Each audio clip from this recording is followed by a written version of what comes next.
Bonjour les amis, aujourd'hui petite visite sur l'île de la Dominique. On est actuellement sur le Lingan River.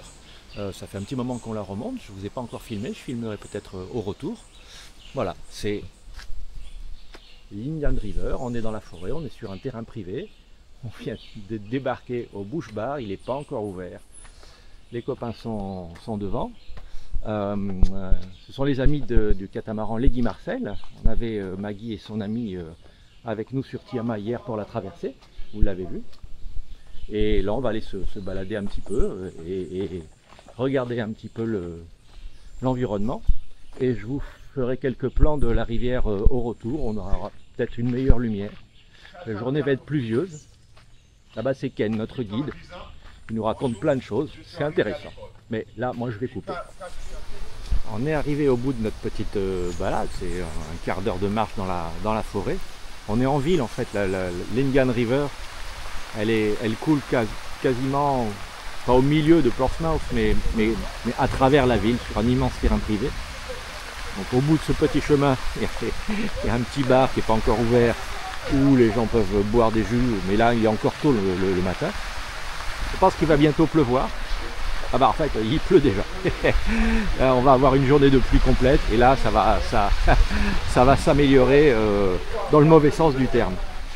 On a plein de végétation, un arbre à pain, on a des ananas un peu partout. Alors pour ceux qui n'ont jamais vu un ananas en vrai, nous on en a vu à Hawaï avec Béatrice il y a quelques années. Voilà à quoi ça ressemble un ananas. C'est une grosse plante comme un aloès, comme une agave, et le fruit pousse au bout. On n'imagine pas quand on les achète dans le commerce, on n'imagine pas à quoi ça ressemble. Voilà. C'est pas joli ça? Oh, ça prend une grande surface et c'est pas facile à récupérer. Quand on fait des plantations d'ananas, c'est un fruit qui est difficile à exploiter parce qu'il lui faut une grande surface et qui est difficile à cueillir parce que ça pique. Voilà, le mauvais temps, on va couper un petit peu. Hein. Là-bas, les petites feuilles, j'y vais aussi. On va y retourner dans 5 minutes, mais j'y vais en avant, parce que comme il n'y a personne et qu'il pleut, tout le monde est à l'abri. Ici, ce sont des... Alors pareil, on en connaît le nom, mais on ne sait pas à quoi ça ressemble. Ces feuilles-là, c'est de la citronnelle. Ça sent super bon. Alors je fais gaffe parce qu'avec les gouttes d'eau, l'écran tactile fait des trucs bizarres. Donc je vais rentrer. C'est pas pour me mettre à l'abri. Je suis trempé. Mais bon, je vais aller rejoindre les copains. Alors que font les touristes comme nous, protégés de la pluie, mais quand il pleut vraiment trop pour aller se balader, eh ben, je vous montre. C'est comme ça dans une bonne partie des Antilles, Antilles anglo-saxonnes en particulier. Oui. Ils jouent au domino. Comme ça. Quand on descend sur Grenade, sur Cariaco, il y a des tournois de domino sur les marinas, c'est impressionnant. C'est toi qu'au jeu. Bon les amis, il faut qu'on s'explique là. C'est sérieux maintenant. Ceux qui nous disent « Wow, la chance que vous avez !» J'ai des gouttes sur la caméra.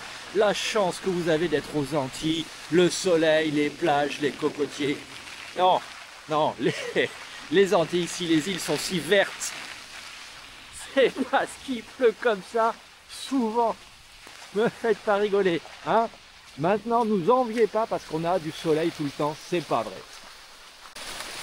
Allez, nous voici revenus au début de notre petite balade. Hein, vous avez remarqué la différence d'environnement entre tout à l'heure et maintenant.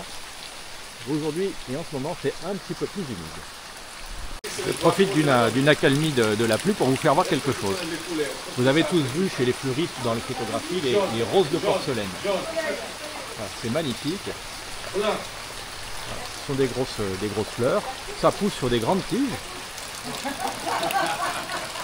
Et je vais vous faire voir les différents stades parce qu'on ne voit pas ça chez les fleuristes. Voilà, une fois que la rose de porcelaine a fini de fleurir, elle devient un peu comme ça. Mais une chose qu'on ne voit jamais, voilà ces fruits. Pas les mêmes tiges, hein. Voilà. Et puis à la fin, puisqu'on ne les cueille pas, on ne les mange pas, ils finissent par se décomposer. C'était la minute botanique. Allez, on va reprendre notre petite barque, faire demi-tour. Et puis je vous filmerai quelques petits passages lors de la descente. Coucou. Bonjour Béatrice, trempée Béatrice. Un peu trempé. Qu'est-ce qui t'est arrivé? Je sais pas, je suis tombée dans la rivière. Non, je plaisante. Regardez-moi ces racines, ça c'est extraordinaire. Si on était sur une autre île, je dirais que ce sont des figuiers maudits, mais peut-être pas ici, je ne sais pas, je vérifierai. Il y en a partout sur la rivière, ce sont ces racines-là qui entretiennent le sol, qui fait que la rivière ne s'étale pas en marécage finalement. Mais c'est extraordinaire. Allez, on y va. Notre ami Ken, notre guide, va essayer de nous dégager le bateau parce qu'on est un peu coincé. Et là, il faut faire demi-tour et la rivière n'est pas très large. Donc, comme la rivière n'est pas profonde, il va dans l'eau et il nous remet dans l'axe. Voilà, hein. C'est l'aventure. Ah, il est là le bois. Non, je n'aime pas les bois, moi. Un truc qu'on voit pas souvent, c'est quand ces arbres meurent, il reste des racines, on dirait des rochers. C'est tout découpé, c'est plein d'anfractuosité. C'est étonnant. Sur les berges, on les verra pas sur la caméra, c'est du grand champ, mais sur les berges, il y a plein de petits trous, ou de gros trous. Et ben là-bas, je vous ferai peut-être sur la caméra. On a des crabes. Des crabes blancs pour la plupart, qui sont assez gros. Et puis des tout petits, qui sont dans les petites dans les petits trous, allez, on va pas chercher les mots compliqués. Hein. Voilà, là il y a un très gros crabe. Oui, là, Alors on est passé par là, regardez-moi ces racines d'arbres. Je vais essayer de nettoyer la caméra parce qu'il y a encore quelques gouttes d'eau, mais il pleut plus, on en profite. C'est magnifique. Et on est les seuls touristes aujourd'hui sur la rivière. Pas beau ça? Voilà. Ça passe. Merci. Hop. On était échoué sur un tronc d'arbre, sur une souche, on ne sait pas. L'eau a baissé, peut-être marée basse. Et donc il a fallu mettre Marco à contribution. Et sinon, passer la journée ici.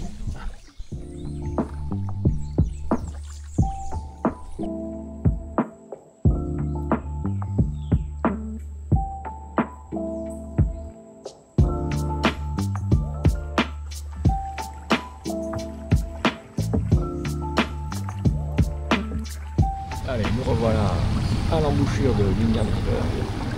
Petit port, les pélicans qui pêchent. Et hop là. Vous voyez, droit devant. Il a son copain en haut. Hop là, allez. On arrive dans la... Ah, nous voilà au théâtre. Au nord.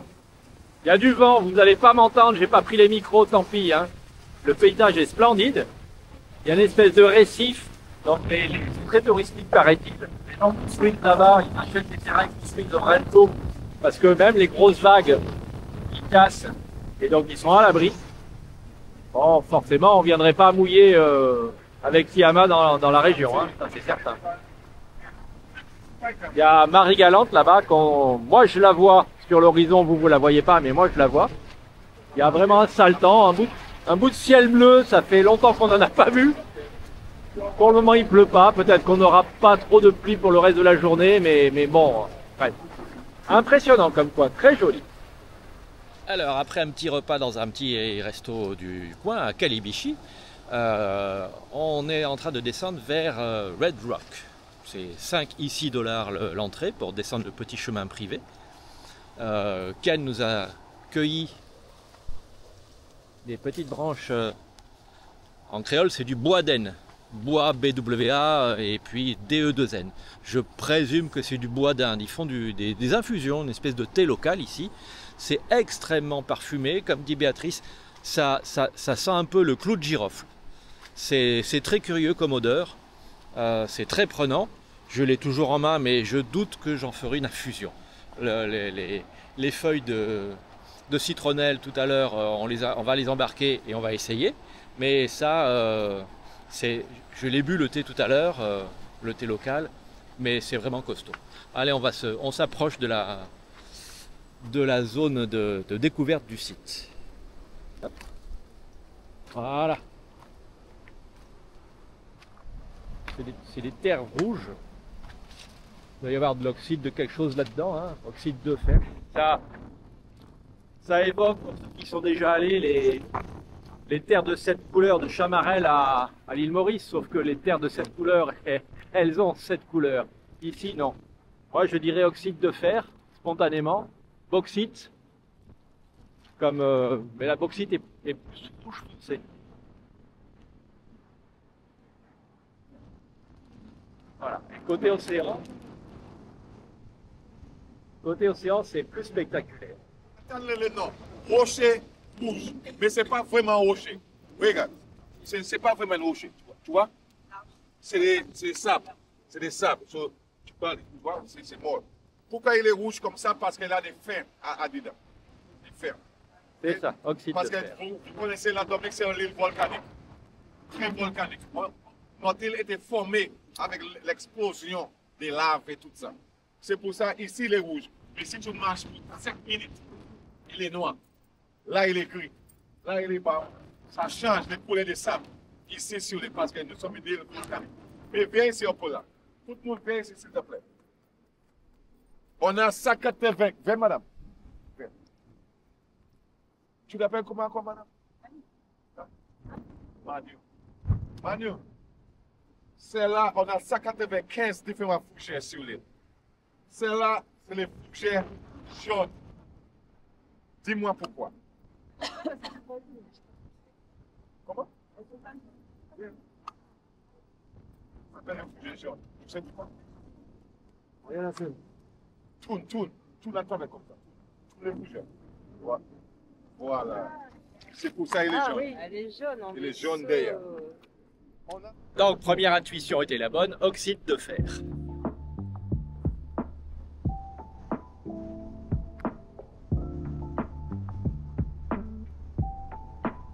Il y a beaucoup de vent, j'aurais dû prendre mes petits micros, mais donc je vais brailler comme ça vous m'entendrez. C'est des sites qu'on aime bien venir voir. C'est sur un site comme ça en Islande que j'ai découvert que j'avais le vertige en m'approchant des falaises. On va voir ce que ça donne ici. Et j'ai l'air fin moi avec mes branches de bois d'Aisne.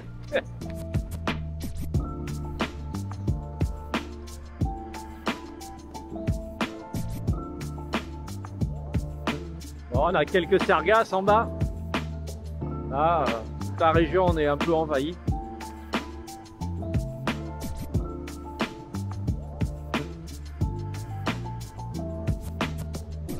Magnifique, non? Ah, chaque fois on aime ou on n'aime pas. Vous connaissez notre goût avec Béatrice pour les volcans ou les choses un peu austères. Là on a.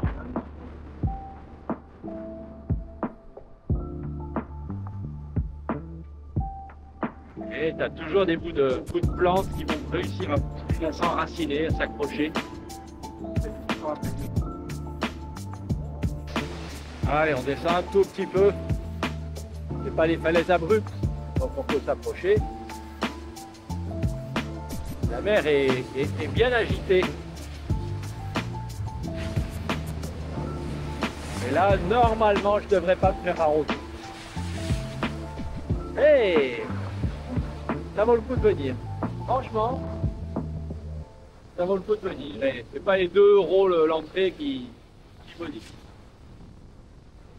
Alors toujours sur ces endroits, on l'a déjà vu dans pas mal d'îles, on a ces végétations qui épousent la forme du relief. Et quand on y est près, quand ce sont des petits arbustes, les arbustes ont vraiment la forme de la courbure du relief, c'est surprenant. Et là, face à nous, donc Paris-Galante là-bas, et pas de trop gros mauvais temps face à nous actuellement. On est ici sur un environnement volcanique, hein. Toute la Dominique est une île volcanique. Tout ça, ce sont des roches volcaniques. Certaines sont noires parce que c'est lié à leur composition minérale. Et l'érosion fait que parfois on a des cailloux qui s'amoncellent ici. C'est juste l'érosion qui a fait, qui a dissous, qui a fait disparaître l'espèce de substrat argileux. Et on a des choses noires comme ça. Des choses noires comme ça. Ce sont les restes des racines des plantes qui ont été érodées, qui ont été supprimées avec le temps. Et à échelle géologique, cette île finira par disparaître, comme beaucoup. Bien que tout ça soit à la base des roches, ça finit par se décomposer et par être emporté par le vent, par les vagues. C'est vraiment un bel endroit. Quand on approche ici, on voit bien le contraste entre la roche, enfin le substrat minéral roux, ocre, et la verdure de la végétation. Et ce que je racontais tout à l'heure, voilà, les arbustes, ils sont dans le sens, ils poussent dans le sens du vent. Ils n'ont pas le choix de toute façon. Ça c'est le Calibichi, le petit patelin et le petit restaurant dans lequel nous avons déjeuné il y a un instant. Et tous les arbres là-bas sont inclinés comme ça. C'est le bout du midi.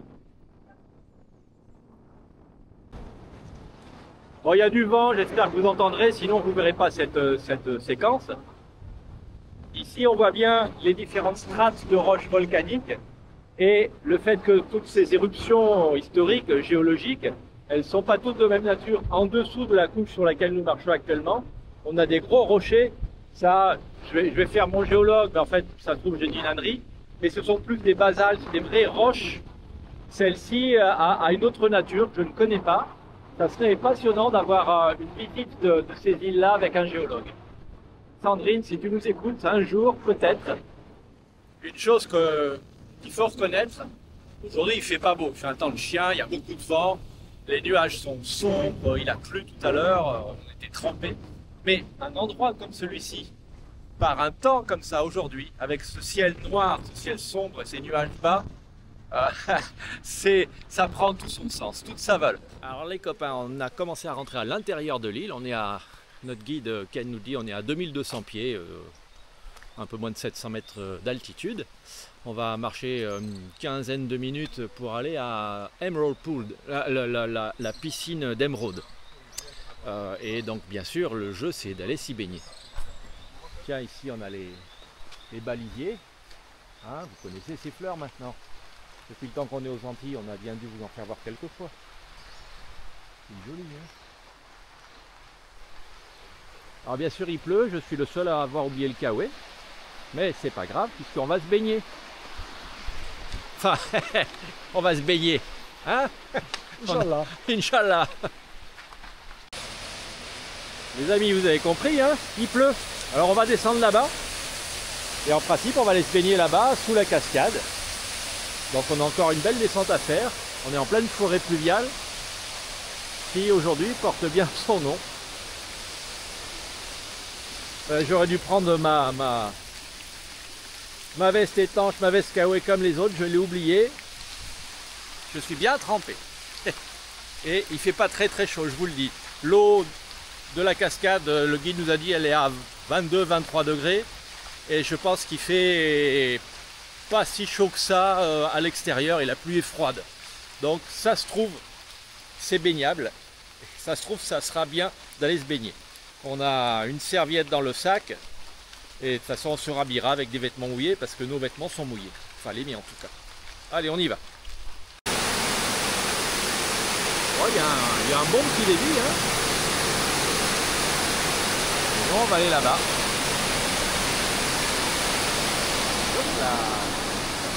Et de l'autre côté, ça s'enfile dans la montagne et ça va arriver à la mer en 10, 20, 30 ans, on ne sait pas.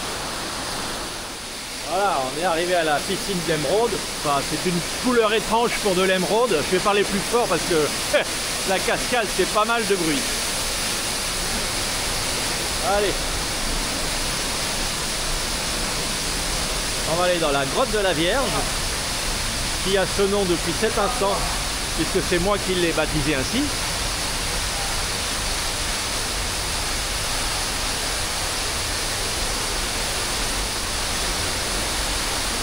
près de la cascade. On va aller voir la cascade de plus près avant d'aller se mettre dans l'eau. Hein. On fait attention à ne pas se casser la gueule.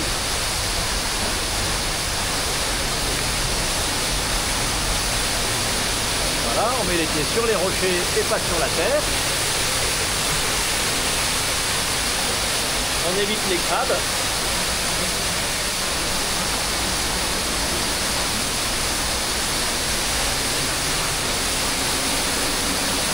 On vient voir la cascade de l'arrière.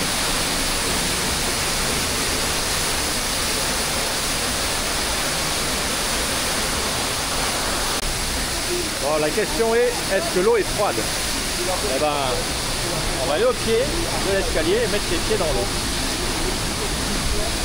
Et bon, c'est pas très chaud. Alors, est-ce que vous allez le voir à la caméra, mais tout le long là-bas, comme il pleut, on a toute la flotte qui descend de la pente de la montagne, de la forêt, et qui dégouline le long des fougères, le long des roches, le long des mousses. C'est joli comme tout.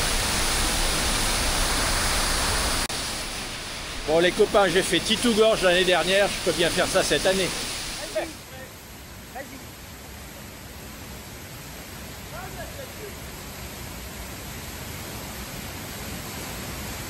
Enfin, mon mari va prendre un bain.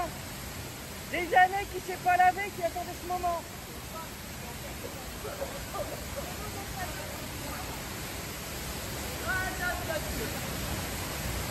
Adieu, monde cruel.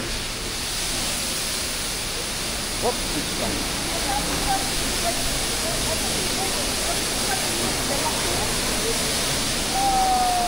ben, je le flouterai. Ah, notre Dieu. Ah!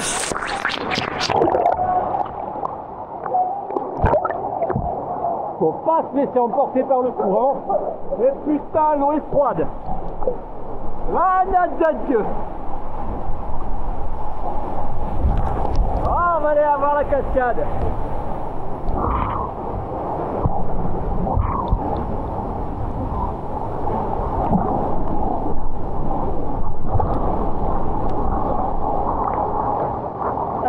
J'ai trouvé un rocher.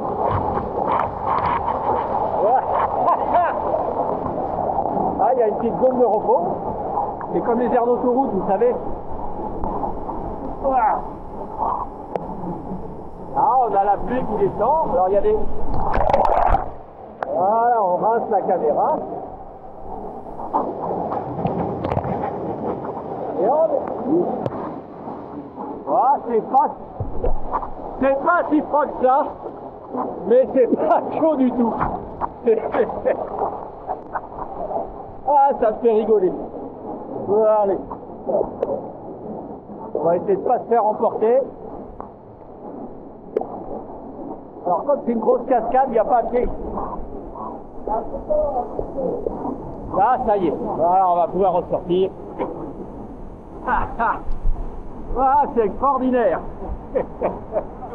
Allez, ça tourne, on va aller dessus.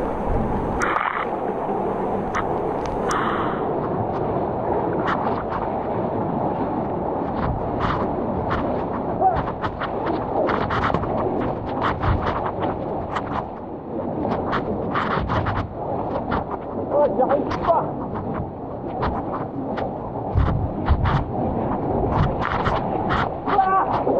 Ça va m'assommer.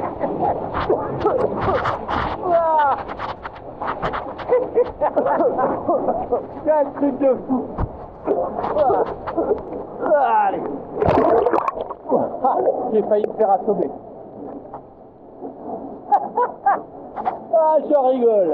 Je vous parlais des crabes tout à l'heure. Là, il y en a un gros. Je vais essayer de le mettre au milieu de l'image. Je vais vous le cercler, il va s'enfuir quand je vais m'approcher. Il y en a deux.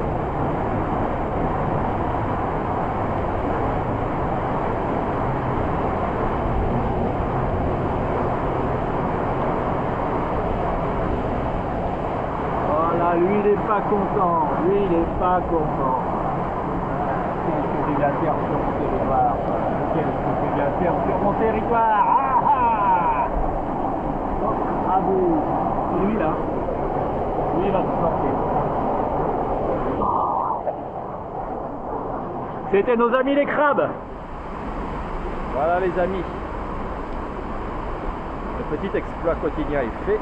Je me suis rhabillé et on s'est bien amusé. Voilà mes petits poulets, la réunion se termine. Hein, on a fait un grand... La réunion pot là, on recommence. Hein, parce que il y a des odeurs qui... Bon, notre balade de la journée se termine. Le soleil va bientôt se coucher. Il est temps de rentrer, de se changer et d'aller prendre l'apéro avec les copains. Enfin l'apéro! Enfin l'apéro! L'apéro!